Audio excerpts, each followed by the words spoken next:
Hello friends, मैं छोटन कुमार आप सभी को एनसीईआरटी ज्ञान हब पे स्वागत करता हूं। दोस्तों, आज आप लोगों के लिए स्पेशल चीज़ लेके आया हूं। झारखंड अधिवक्ता परिषद जो बोर्ड का जैक बोर्ड का जो 10th का एग्जाम था, आज पहले एग्जाम था। डेट था 20 मार्च 2023 का। जो पहला एग्जाम था सोशल साइंस का, उसका हमने 40 एमसीक्यू का पूरा डिटेल में लेके आए हैं। तो चलिए आज हम लोग 40 एमसीक्यू का डिटेल देखते हैं कि आपने कितना आंसर सही किया है। तो आते हैं हम लोग पहले क्वेश्चन की ओर। तो पहला क्वेश्चन आपका क्या था दोस्तों? तो पहला क्वेश्चन है आपका कि 19वीं सदी के दौरान कौन सी ऐसी ताकत बनकर उभरा जिसने यूरोप के राजनीतिक और मानसिक जगत में भारी परिवर्तन ला दिया। ठीक है, क्या बोला कि 19वीं सदी के दौरान कौन सी ऐसी ताकत बनकर उभरा जिसने यूरोप के राजनीतिक और मानसिक जगत में भारी परिवर्तन ला दिया। तो वो था राष्ट्रवाद। क्या था आपका दोस्तों? राष्ट्रवाद। ठीक है, अब आता है क्वेश्चन नंबर दूसरा की ओर। दूसरा नंबर क्वेश्चन क्या है कि फ्रांस में प्रथम विद्रोह कब हुआ था। तो दोस्तों बात करें फ्रांस में प्रथम विद्रोह, तो प्रथम विद्रोह था जुलाई 1830 में। ठीक है, अब आते हैं अगला क्वेश्चन। क्वेश्चन नंबर 3 क्या दोस्तों कि 1804 की नागरिक संहिता, जिसे आमतौर पर नेपोलियन की संहिता के नाम से भी जाना जाता है, उसने फ्रांस में सुधार के लिए क्या कदम उठाया। तो दोस्तों उसने जन्म पर आधारित विशेषाधिकार खत्म कर दिया, कानून के समक्ष बराबरी और संपत्ति के अधिकारों को सुरक्षित बनाया, प्रशासनिक विभाजनों को सरल बनाया। तो ये तीनों ही आपका क्या सही है, हो जाएगा आपका तीसरा का option number 4 is the right answer. अब आते हैं अगले क्वेश्चन। क्वेश्चन नंबर 4 क्या दिया था दोस्तों? तो क्वेश्चन नंबर 4 था कि 1917 में गांधी जी ने खेड़ा जिले के किसानों की मदद के लिए सत्याग्रह का आयोजन किया था।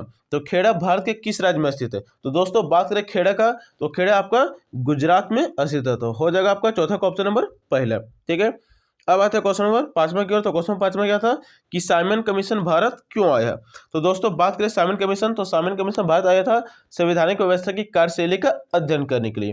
ठीक है, तो हो जाएगा आपका 5वां का ऑप्शन नंबर 3। अब आते हैं अगले क्वेश्चन की ओर जो आपका बोर्ड के एग्जाम में दिया गया था। तो क्वेश्चन नंबर 6 क्या दोस्तों कि 1840 के दशक के मध्य में आयरलैंड में किसी बीमारी के कारण निम्न में से कौन सा फसल खराब हो गया था, जिससे लाखों लोग भूखमरी के कारण मौत के मुंह में चले गए थे। तो दोस्तों बात करें जो फसल खराब हुआ था, वो हुआ था आलू का फसल। ठीक है, तो हो जाएगा आपका छठा का ऑप्शन नंबर दूसरा आलू।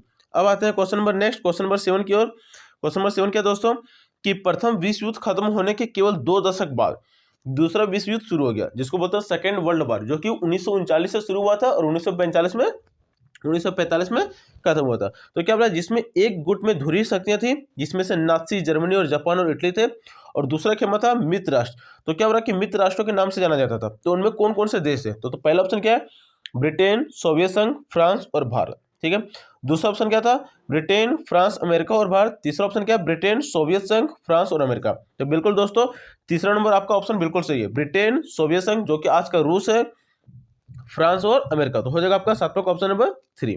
ठीक है, अब आता है अगला question. Question number next question number 8 की ओर। क्वेश्चन नंबर 8 क्या दोस्तों कि 1929 की आर्थिक मंदी के कारण दुनिया के ज्यादातर हिस्सों में निम्न में से किसकी भयानक गिरावट दर्ज की गई थी। तो उत्पादन, रोजगार, आय और व्यापार, सारे आर्थिक मंदी के कारण क्या होता है, सारों में गिरावट की कमी होती है। इसमें से हो जाएगा आपका इनमें से सभी आंसर उत्पादन, रोजगार और आय और व्यापार, ये सारे ही में गिरावट के देखी गई। तो हो जाएगा 8वां का ऑप्शन नंबर 4। अब आता है अगला क्वेश्चन। क्वेश्चन नंबर 9 क्या दोस्तों कि बुनकरों को कच्ची कपास की समस्या का सामना क्यों करना पड़ा था। ठीक है, जैसा कि पहला ऑप्शन दिया है कच्चे कपास की निर्यात में वृद्धि हुई थी, कपास की फसल नष्ट हो गई थी, या स्थानीय बाजार सिकुड़ गए थे, या निर्यात बाजार गिर गया था। दोस्तों बात करें जो बुनकर के कच्ची कपास की समस्या का सामना करना पड़ा था, वो क्या था कच्चे के कपास के निर्यात में वृद्धि हो गई थी। ठीक है, तो इसीलिए बुनकरों को कच्ची कपास की समस्या का सामना करना पड़ा था। तो हो जाएगा आपका 9वां का ऑप्शन नंबर ए, कच्चे कपास के निर्यात में क्या हो गया था, वृद्धि हो गया था।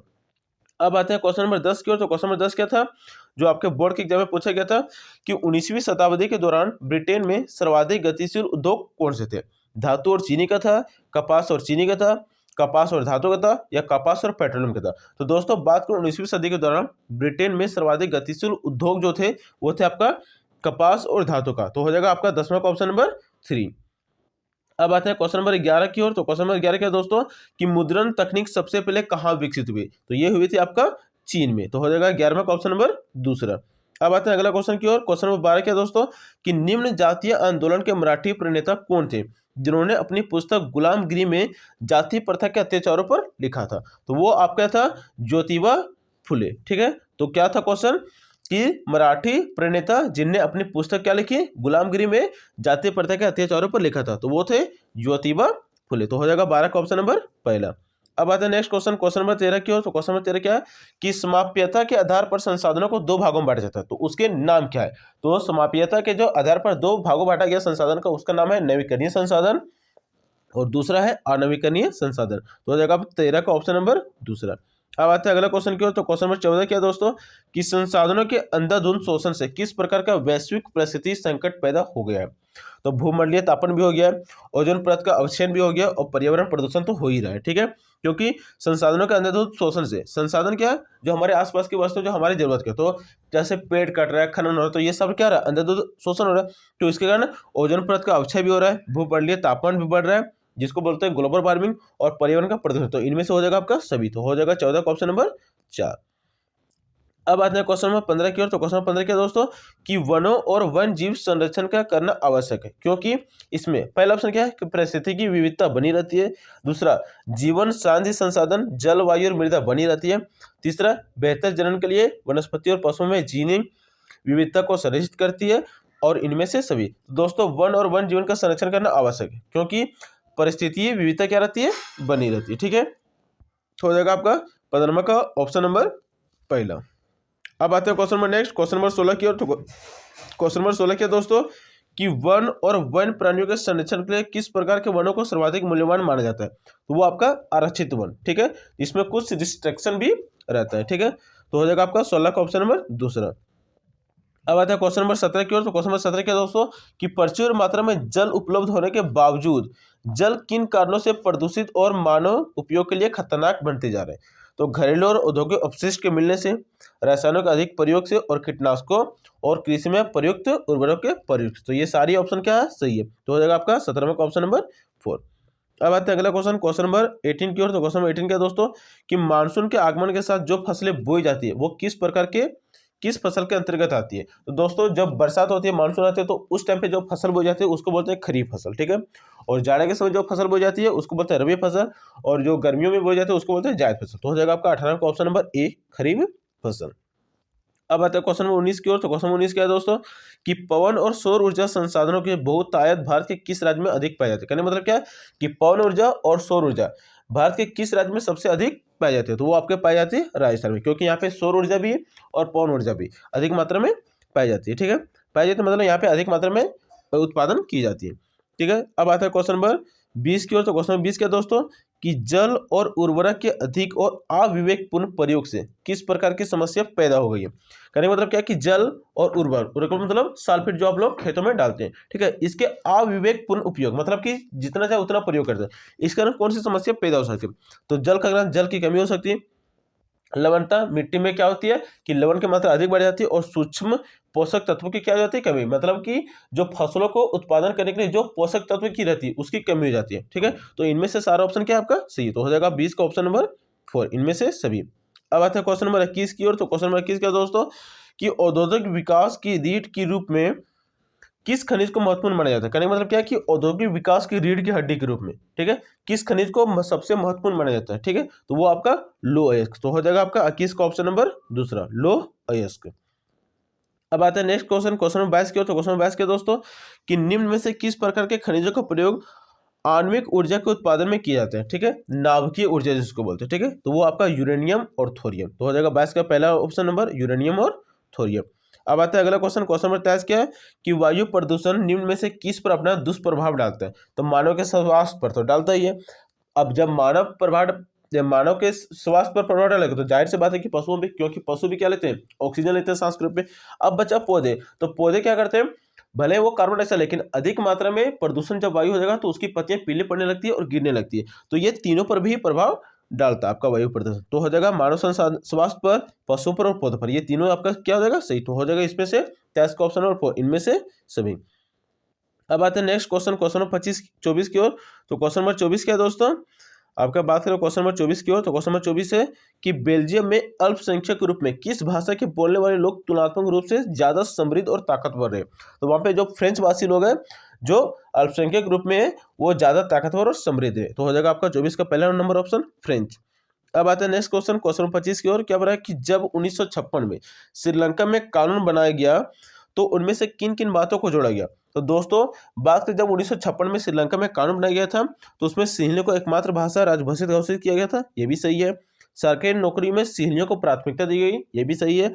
और बौद्ध मत को संरक्षण और बढ़ावा दिया गया था, ये तीनों ही ऑप्शन आपका क्या सही है। तो हो जाएगा आपका 25 का ऑप्शन नंबर 4 इनमें से सभी। ये तीनों ही बातें 1956 के कानून में श्रीलंका में बनाया गया था, ठीक है। अब आते हैं अगला क्वेश्चन, क्वेश्चन नंबर 26 की ओर। तो क्वेश्चन नंबर 26 क्या है दोस्तों कि निम्न में से कौन कार्यपालिका और विधायिका द्वारा बनाए गए कानूनों पर अंकुश रखता है। दोस्तों बात करें कार्यपालिका और न्यायपालिका, ठीक है, और एक होता है विधायिका। ये तीन ही अंग है जो भारत के शासन को क्या करते हैं, चलाते हैं। कार्यपालिका और विधायिका कोई भी कानून बनाती है और शासन को चलाती है, और न्यायपालिका क्या करती है, इसके कानूनों की देखरेख करती है, हमारे संविधान की देखरेख करती है। तो जो भी कानून कार्यपालिका और विधायिका बनाती है तो उस कानूनों पर अंकुश को लगाता है, तो लगाता है हमारा न्यायपालिका। तो हो जाएगा आपका 26 का ऑप्शन नंबर तीसरा।